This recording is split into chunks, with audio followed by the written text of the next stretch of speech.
le cours de l'élection du 25 février 2024. Ça doit être clair. am na ab réclamation wala ay réclamation yu dugg démb conseil constitutionnel mbëru pouvoir bi dugal ko fa contre Bassirou Diomaye Faye kenn ci seen ay candidat ak docteur Cheikh Tidiane Dièye li mu leen di reprocher bokk ci parti boo xam ne dañ ko tas mais ab coalition boo bokkul ngemb la pour nga dem ci élection ak peut-être production de fausses pièces devant le conseil constitutionnel loolu yaakaaroon ne mun na nekk beneen dëgg sërëx pour yéen ak seen candidat yi ngeen samp. Non ñun amul pour ñun amul dëgg sërëx ñun on est zen parce que vraiment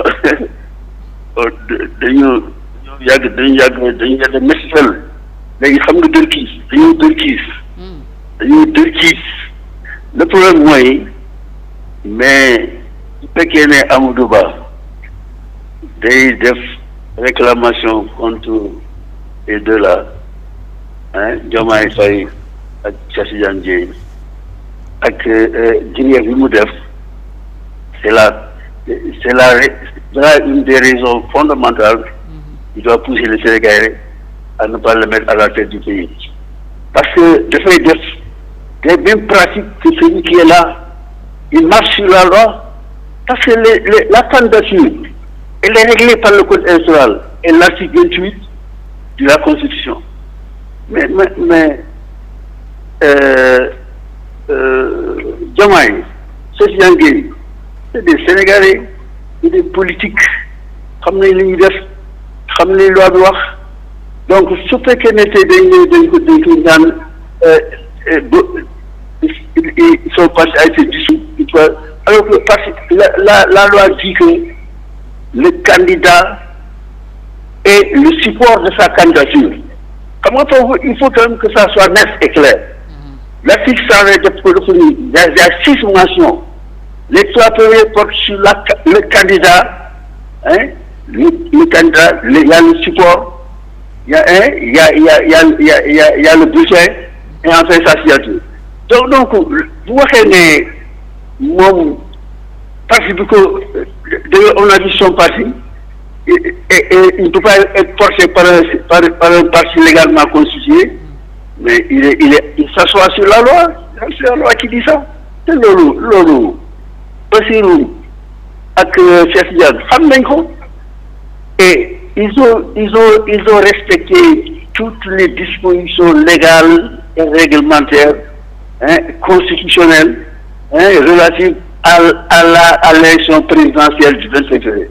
Donc bu gisee un premier ministre candidat à l'élection présidentielle di jëm en réclamation pour poser ces problèmes-là en parlant du support de la candidature, alors le président parle entre le candidat, mais c'est la catastrophe.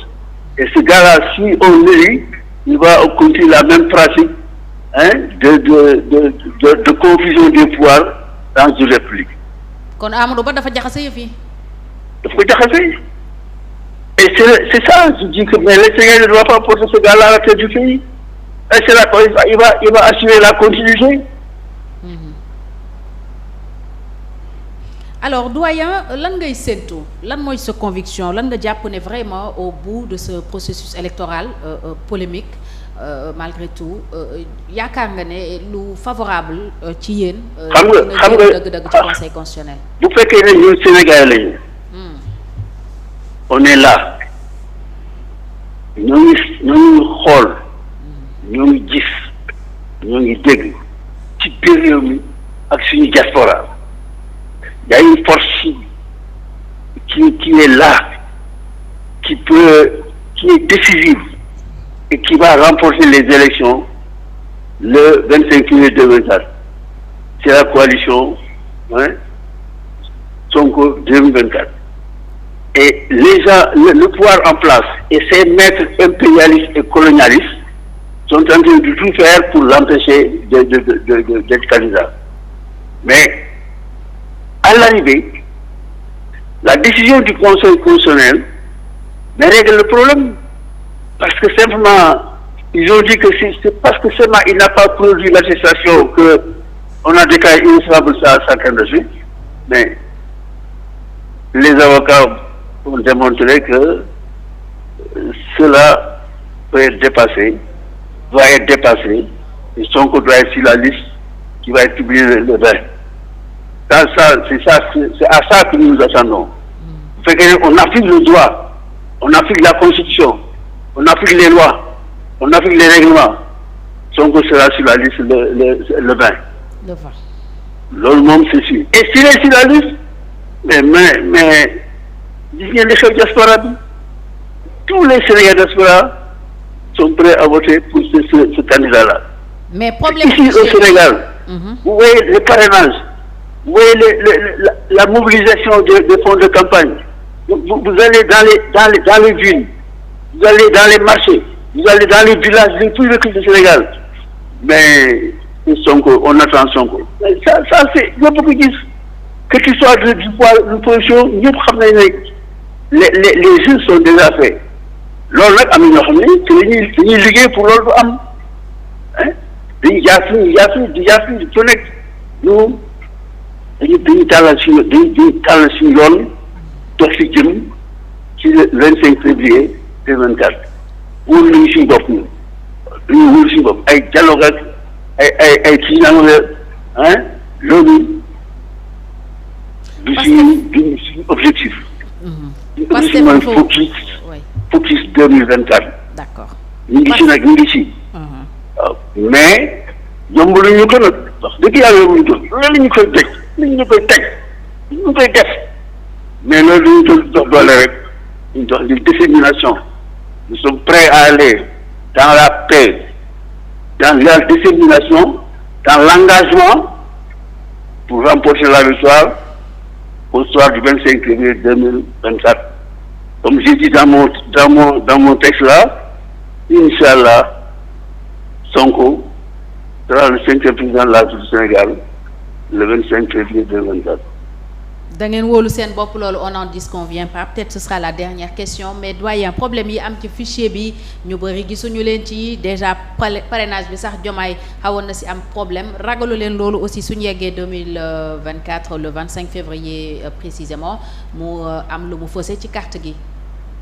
xam nga bu ñu yàggee dañuy dër xam nga yow xam nga dégg la wala sax war naa lay dër kii est-ce que xam nga luy dër kii. da ngeen dër xam nga wax dër loolu ñu yegg nañ foofu parce que depuis 2014 ba nëgë nii dañuy dóor ci Pastef dañuy dóor ci Ousmane dañu di dóor ay kurfeñ ay béq di ko def lu ne ñuy dóor di dóor mais ñu gën di faranfo di gën di am doole gën ñi gën di ñu bëgg nag ñu gën di jàppale góor jigéen mag ndaw borom xam-xam ñu nekk ci ñu borom daara yi ñu nekk ci suñu réew mi ñu par vague ñu fekk si loolu mooy suñu doole moo tax on est prêt à affronter qui que ce soit et on sait bien qui est notre ennemi principal, c'est le pouvoir en place et ses maîtres colonialistes impérialistes.